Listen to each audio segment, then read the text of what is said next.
মহাশিবরাত্রি ব্রত একবার হলেও শ্রবণ করুন। একদা কৈলাস পর্বতে শঙ্কর শঙ্করী বসিয়া কথোপকথন করিতেছিলেন। এমন সময় শঙ্করী শঙ্করকে জিজ্ঞাসা করলেন, দেব, কি কর্ম করলে মনুষ্যলোকে ধর্ম, অর্থ, কাম, মোক্ষ এই চতুর্বর্গ ফল লাভ করে তাহা আমার নিকট কীর্তন করুন। হে শঙ্করী, আজ তুমি একথা জিজ্ঞাসা করিতেছ কেন? শঙ্করী বললেন, দেব, পৃথিবীতে মানুষ দিন দিন পাপের বোঝা বাড়াচ্ছে। তাতেই দেখছি পৃথিবী থেকে ধর্ম কর্ম শীঘ্র লোপ পেয়ে যাচ্ছে। সেই জন্য আমার প্রাণ কেঁদে কেঁদে উঠছে। আপনি একটা ব্রত বলে দিন, মানুষ সহজে তাই করবে আর সর্বপাপ থেকে মুক্ত হতে পারবে। শঙ্কর মৃদু হেসে বললেন, দেবী, তোমার কথা এখন বুঝতে পেরেছি। মায়ের প্রাণ ছেলের জন্য কাঁদবে, এ আর বিচিত্র কি? দেবী, তোমার কথা শোনো বলি। ফাল্গুন মাসের কৃষ্ণপক্ষের যে চতুর্দশী তিথি এবং ওই দিনে যে ভয়ঙ্কর রাত্রি হয় তাকেই শিবরাত্রি বলা হয়। ওই দিন নিরুম্ব উপবাসী থেকে সমস্ত রাত জেগে যে ব্রতী চারি প্রহরে আমার অর্চনা করে আর তার প্রতি সদা সন্তুষ্ট হয়ে দেহান্তে কৈলাসে তাকে স্থান দিই।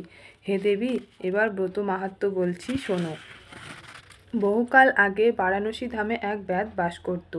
সে খুব বেঁটে আর তার রং কালো। চোখ দুটো তার কটা রঙের, মাথার চুলগুলো খুব ঘন আর ঝাঁকড়া। স্বভাব ক্রূর এবং প্রাণীহত্যায় তার আনন্দ। একদিন সেই ব্যাধ শিকার করতে গিয়ে এ বন সে বন ঘুরে একটাও শিকার পেল না। বাধ্য হয়ে আমার গভীর বনে সে ঢুকল। এমন সময় সে দেখতে পেল একটা হরিণ। তখনই তাকে সে মেরে ফেলল। সেই মরা হরিণটাকে কাঁধে নিয়ে বাড়ির দিকে চলল। যেতে যেতে রোদে ক্লান্ত হয়ে একটা গাছতলায় শুয়ে পড়েই ঘুমিয়ে পড়ল। যখন তার ঘুম ভাঙল, দেখল তখন সন্ধ্যা হয়ে গেছে। অন্ধকারের চারিধারে সে কিছু দেখতে পেল না। হাতড়ে হাতড়ে একটা বেলগাছ ধরে তার উপরে উঠে হরিণটাকে একটা ডালে বেঁধে নিজেকে একটা মোটা ডালের সঙ্গে ধনুকের দড়ি দিয়ে বেশ করে বেঁধে রইল। সারাদিন তার এক বিন্দুও জলও খাওয়া হয় নাই। শিকারের জন্য খিদে আর তেষ্টায় তার চোখে জল এলো। শুকনো বেলপাতা আর চোখের জলের সঙ্গে ঝরে ঝরে নিচে পড়তে লাগলো একটা শিবলিঙ্গের মাথার ওপর। কারণ ওই গাছের তলায় বহুকাল হতে শিবলিঙ্গ মূর্তি ছিল। সুতরাং তার চোখের জলসহ শুকনো বেলপাতা সেই শিবলিঙ্গের মাথায় ওপর পড়ায় প্রকারান্তে তার শিব চতুর্দশী ব্রত করা হলো। তারপর ভোর হতে সে সেই মরা হরিণটা নিয়ে নিজের বাড়ি ফিরে এলো। বউকে রান্না করতে বলে সে নাইতে গেল। যখন সে বাড়ি আসছে তখন এক ভিখারির সঙ্গে দেখা হলো। সে ব্যাধের কাছে খেতে চাইল। ব্যাধ সঙ্গে করে তাকে বাড়ি এনে পেট ভরে খাওয়ালে। তারপর নিজে খেলো। সেই ভিখারিকে খাওয়ানোতে তার শিব চতুর্দশী ব্রতের পূর্ণ ফল হলো। অমনি ব্যাধ মরে গেল। যমদূতেরা এসে তাকে বারবার উপক্রম করছে। এমন সময় আমার দূতেরা গিয়ে হাজির। তাই দেখে যমদূতেরা আমার দূতেদের সঙ্গে ভীষণ ঝগড়া করলো। আমার দূতেরা যমদূতেদের মেরে তাড়িয়ে দিয়ে ব্যাধকে নিয়ে কৈলাসে এসে হাজির হয়।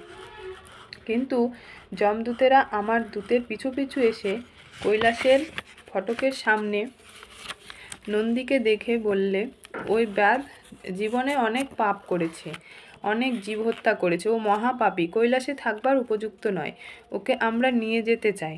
নন্দী যমদূতের সব কথা শুনে বললে, হে যমদূতগণ, তোমরা যা বলছো তা সত্যি, কিন্তু শিবরাত্রি ব্রতের ফলে ওই ব্যাধের জন্মকৃত পাপ রাশি দূর হয়ে গেছে। এখন আর ওর ওপর তোমাদের কোনো অধিকার নেই। নন্দীর সেই কথা শুনে যমদূতেরা ক্ষুণ্ণ মনে কৈলাস ত্যাগ করে চলে গেল।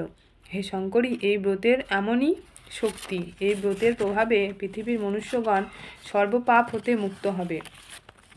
তখন শঙ্করী আনন্দচিত্তে দেব সমাজে ও ঋষি সমাজে শিব চতুর্দশী ব্রত মাহাত্ম্য প্রচার করিলেন। কালক্রমে পৃথিবীতে এই ব্রত ছড়িয়ে পড়ল। এই ব্রতের ফল।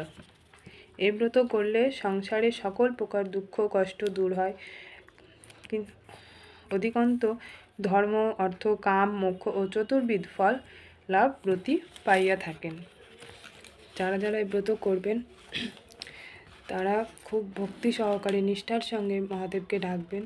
মহাদেব ঠিক আপনাদের সমস্ত ইচ্ছা পূরণ করবে। হরে কৃষ্ণ।